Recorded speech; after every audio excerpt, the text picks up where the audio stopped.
Hello everyone, thanks for dropping by. In case you didn't recognise her, that's Rose Byrony, and the only thing I've ever seen her in is Troy. She's about 5'6½", or more or less the same height as me without wearing heels. And the usual question, would I date her if I was super wealthy? Not a chance. She's happily married with 2 grown-up children. Would I date her if she was single? Not a chance. She's Australian, and you know that I have an aversion to Australian women after the way I was treated in my adolescence and teenage years when I lived in Perth, Western Australia, for about 11 years. So, as before, it'd be interesting to see what she looks like in real life, but nah, I wouldn't. Besides, look at that face. I've seen that look before from Australian girls and women. There's go away. I'm not interested in you, so nah. I'm not the only one who's aversion to Australian women. Taylor the Fiend and some other Australian guys on YouTube also explained how Australian men are now have an aversion to Australian women. So, Sodom. I'm not bothered at all. In fact, if I was super wealthy, I probably wouldn't date anybody, because it just wouldn't seem worth the while. Anyway, last week I mentioned on a passing thing about the great wealth transfer of $54 trillion, so I thought I'd have a look around to see what more on that I could find. I found some interesting things. The first one is this. As you can see, it's a site called Wiz Strategic Wealth Advisors. This was done on February the 24th. And Women and Wealth, what the next phase of the wealth transfer means for female investors. Now, this is a female-centric investor site, so you can imagine what sort of the view it's got. This was naturally done by a woman. It says the greatest generational wealth transfer in history is underway, and women stand to be its primary beneficiaries. She's counting her chicken before they're hatched. And it says over the next 20 years, estimated $124 trillion in assets will change hands as baby boomers and silent generation pass their wealth to younger generations. Approximately 70% of this historic transfer will flow to women by 2048. If I'm still around, I'll be 92 then. But 124 trillion is about 4 times what United States of America Limited actually makes per year now, i.e. hits the GDP of the USA. And it says, this represents an unprecedented opportunity for female investors. In other words, they're chomping at the bit to get their hands on all that money. Yet it brings unique challenges and requires strategic navigation. Working with women to build financial knowledge and confidence is something I've been passionate about throughout my career, so this inflection point is particularly meaningful to me. In other words, she's a career woman, and she's chomping at the bit at all this money that she's going to be able to handle as an investor. And it says, understand the 2-phase wealth transfer. The wealth transfer to women happens in 2 distinct phases. The first is $54 trillion will move through spouse inheritance, with 95% of surviving spouses being women. This reflects both women's long life expectancy and typical age difference in marriages to men. And then the second phase involves the vertical transfer of roughly $47 trillion will pass from older generations to daughters and granddaughters. What if they don't have any daughters and granddaughters? What if it's sons and grandsons? My mum had 3 lads, with me being the last, so it doesn't say that they're going to have girls. By 2030, women are expected to control 38% of investable assets in America, approximately 30 trillion in financial power. Maybe. But also by 2030, 54% of American women would be single and childless. So where's this money coming from? The parents, they might not have the money to transfer to their daughter because they're not going to have any grandchildren. And then it goes down, the confidence gap challenge, as I mentioned earlier. Women face persistent financial confidence gap. Recent surveys found that 80% of women who inherited from parents and 83% of widows face a wealth transfer challenge, such as not knowing where their beneficiary had a will or where important documents are located. If the husband doesn't bother with the will, or if there's no will to the people that have the wealth, then it gets distributed via the various family members and not specifically to the female direct blood relation. And then key challenges faces women. Women encounter several unique obstacles when building wealth. In other words, they'd rather spend it than invest it. The gender wage gap, that old whipping boy, remains significant, with women approximately 80% of what men earn. Disparity compounds over time. And career interruptions and caregiving, well, they have to have a choice. They either have a career or they have children. They can't have both. And then turning inheritance into lasting wealth. When women inherit it, again, they're counting the chickens before they're hatched. While making smart choices, studies show that 45% invest their inheritance in long-term growth. Maybe. What about handbags and shoes and all that kind of stuff? 43% use it to pay off the debt. Well, they can pay off the student debt if that's the case. And 41% allocate funds for meaningful experiences. Now, what that means is anyone's guess. These decisions reflect women's goal-orientated, value-based approach to financial planning. That is laughable. What is a woman's goal-orientated and value-based approach? New handbags, new shoes, new clothes. Anything to make other women jealous of her. And then we have yada yada about how to invest, etc. And that's Wiz. That was done on, as I said, 24th of February. Fast forward to the 26th, 2 days later, on CNBC, women's wealth is expected to boom. Where are they investing and how can they maximize returns? This was done by another woman. And $105 trillion in wealth getting passed down to heirs through 2048. Women's investable assets in America are expected to nearly double by 2030. Also, they're not going to have any children by 2030. Women should make sure they have the right balance of risk in their portfolio in order to maximize wealth. That's if they get it. And then women investors are stepping up their game, gaining confidence and taking more risks. Not the same as what men do. Yet they still lag their male counterparts when it comes to the amount of money they are putting into the market. Women don't really have the same killer instinct for betting on the market as what guys do. It says, but women are expected to see an influence of wealth apart from being coined the great wealth transfer. And then it more or less says what the other article has said. Women command 18 trillion investable assets to the United States in 2023, representing 34% of the assets under management.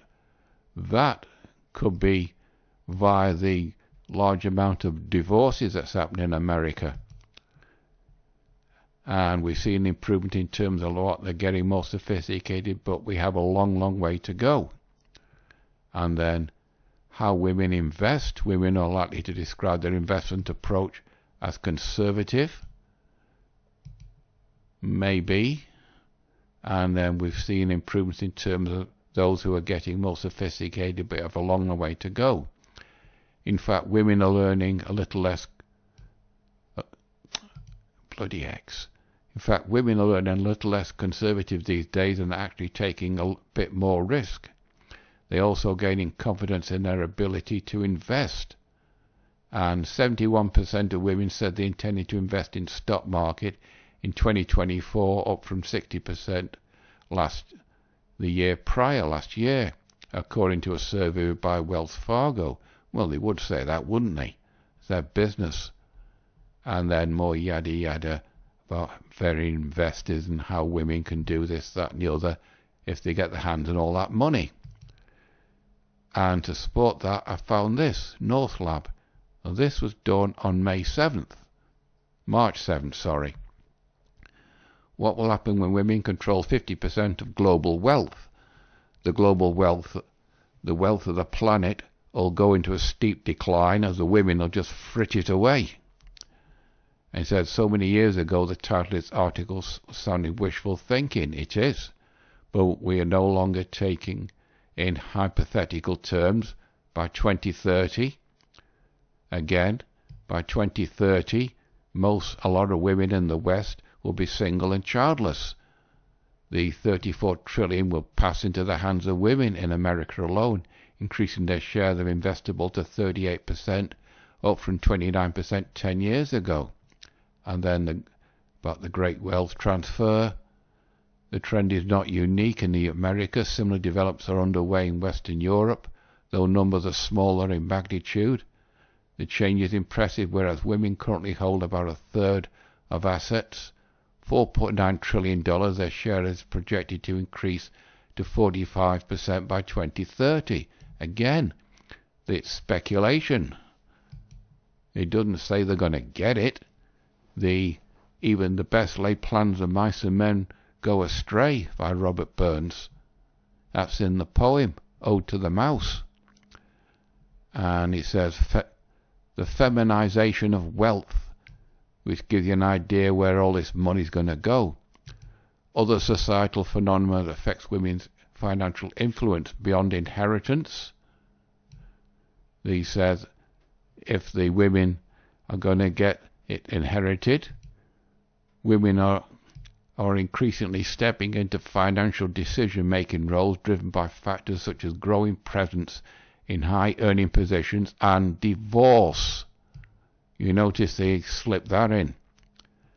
And then Fidelity's 2024 Women Investing Study confirms women's financial step-up. The study found that 71% of women in America invested in the stock market in 2024, as the previous article said. And it says, additionally, the study shows a shift of perception amongst women who increasingly see investing as a means to build generational wealth. But women want handbags and fancy clothes and go on vacations and do all sorts of things which doesn't generate wealth, they just spend it. The younger, more investment-savvy women become, 38% of Gen Z women invest outside of retirement. Well, that's very nice for them, but they'll only be investing for themselves. Also, because all these investment-savvy young women, they don't want guys unless the guy is the top 10% or in the 1%. And he says women want more than returns. The demographic shift in wealth distribution and women's overall financial empowerment, see another feminist word slipped in, will drive profound shift in global financial markets. He says women prioritize differently when it comes to wealth compared to the current male-dominated wealth demographic. Men invest in the future, making things. Women are more likely to align investments with personal values and invest to do good. In other words, they're going to frit away the money. And the female wealth impact. In the male-dominated world of finance, women are already managing more wealth than ever, but it's not having much of an impact on the global economy because that's dominated by men. It's not about to stop as women gain wealth and influence. Their investment decisions will help redefine financial markets. You can only get real wealth by making things and selling things. not by investing it. They're pushing businesses to be more transparent, sustainable, and aligned with long-term sociological values. That is a sort of code for DEI and woke and all that kind of bullshit and bollocks. And it says after decades of being overlooked, women are stepping into the spotlight of the global wealth market. Wealth managers will have to compete with women, considering their values and objectives differ from those of men. This will inevitably impact the world of investing. The question is not if this will change investments, but how fast we will see the impact. How do you believe women will change investing? They won't. Most of the money of these super rich women, they've got through divorce. They haven't made it themselves. So this is a load of tosh, this article. On Forbes, this was done on April 14th. This was done, as I said, March 7th. So fast forward a month. Women are inheriting trillions in the great wealth transfer. Many don't have a giving plan. In other words, that giving plan, you've got to start giving away your money to charities and things that give them the tingles and they're driven by their emotions. In other words, frittering it away. It says women already control estimated 18 trillion of assets in America, yada yada yada. The problem isn't capability, it's clarity. Most women stepping into significant wealth are fully capable of making smart, thoughtful decisions about philanthropy. Maybe. But what happens when the money's gone? What they often lack is a clear framework where to focus, how to give effectively, and what success actually looks like. Given that giving tends to become more reactive, you say yes to requests from friends, you donate to the same organisations every year out of habit, you write cheques at year end because the deadline is looming, not because you thought carefully about the impact. And then you check your bank balance and you see that all the money's gone and you're crying about it. What are we going to do? I call this delusional altruism. I call it women just being women.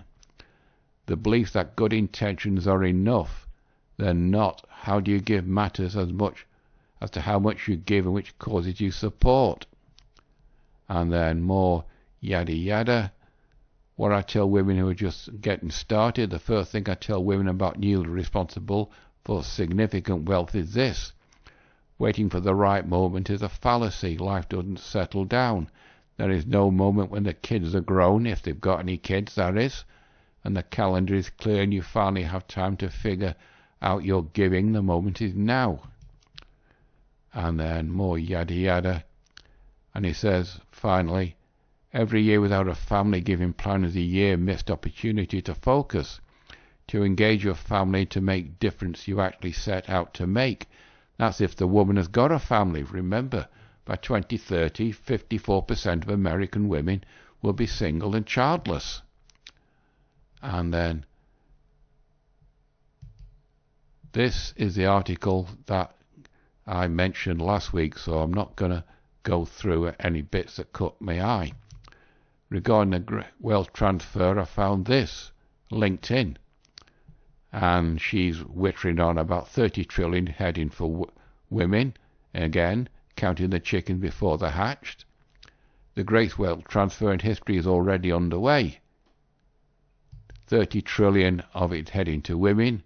Ida Liu, Chief Executive Officer of HSBC Private Bank. In other words, she's chomping at the bit that her bank's going to get a lot of this money. Made it clear at the Milken Institute Global Conference that the 100 million passing from one generation to the next, 30 trillion is going to women. And then these women here are gloating about it. This is a significant shift. It's not just capital, but it's decision-making power. Women are throughout human history have been very bad at making decisions without the consult of men. The shift is one of the most important forces reshaping the financial landscape. When women control more capital, investment priorities, risk appetites and long-term planning behaviours involved in meaningful ways. And then 100 million is underway and 30 million is moving to women. Again, they don't know yet. And then she notes, in the midst of historic wealth transfer, 30 million is set to move into women's hands. Women are re-envisioning and transforming the dynamics of investing. Maybe. And this lady became a military widow. She gets a pass. And then a guy, one of the most important long-term shifts occurring in global capital markets. Excuse me.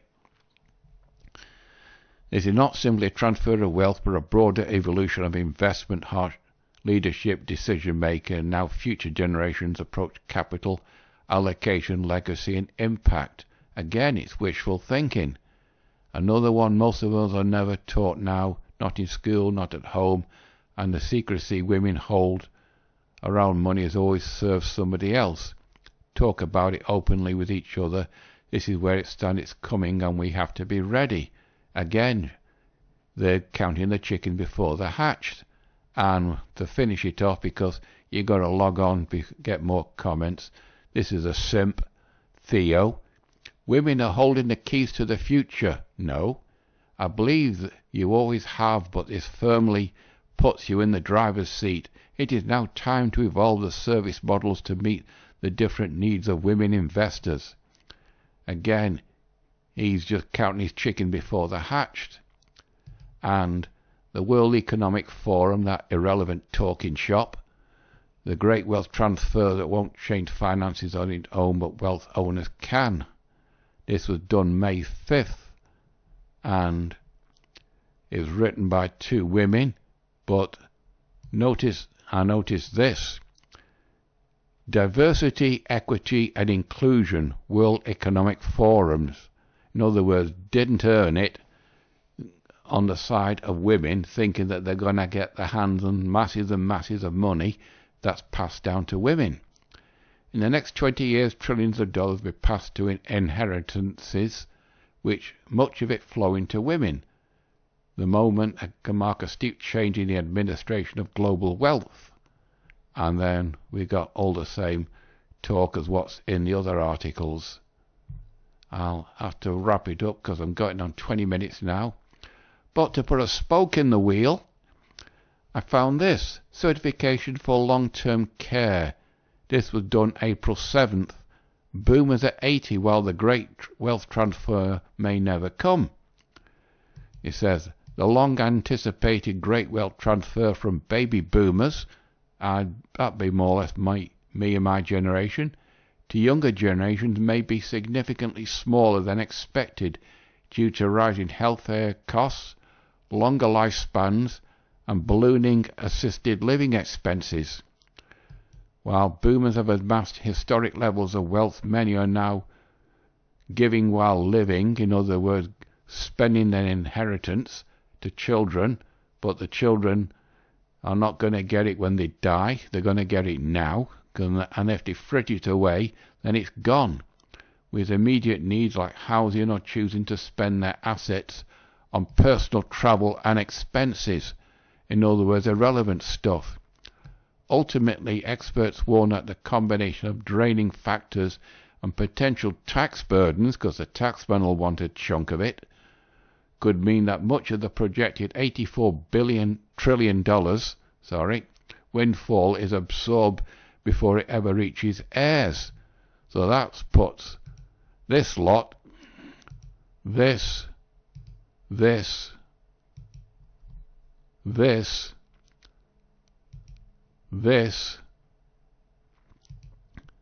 and that daft bint, and this, into a cock's hat, because they don't know it's going to come, and we are going to see a wealth transfer that doesn't happen. Also, the rise of MGTOW, even though it is a percentage, I've checked on that, that's for next week. The guys not getting married, guys not having children, guys keeping the wealth to themselves. If they've got any sense, they'll just spend it till when they die they've got nothing left. That's going to put a kibosh on the whole World Economic Forum chomping at the bit that there's going to be a wealth transfer. So it's a case of watch this space and we'll see what happens. As it says, in the next 20 years, trillions of dollars will be passed down to inheritances. Much of that wealth transfer will flow to women. Maybe, maybe not. We'll just have to wait and see. Right, I think I'm on 20 minutes now, so I'll have to wrap it up. You know the routine, people. Like, dislike, comment, subscribe. It's completely up to you. But all this wealth transfer, as I said, it's just counting the chickens before they're hatched, and they don't really know what's going to happen. So we'll just have to wait and see. But I think a lot of people are going to be disappointed, including the bankers and the women financiers and all the rest of them that want this to happen because they know they're going to get a chunk of it. Anyway, you know the routine, people. Like, dislike, comment, subscribe. Completely up to you. Until next week, that's it from me. Bye-bye.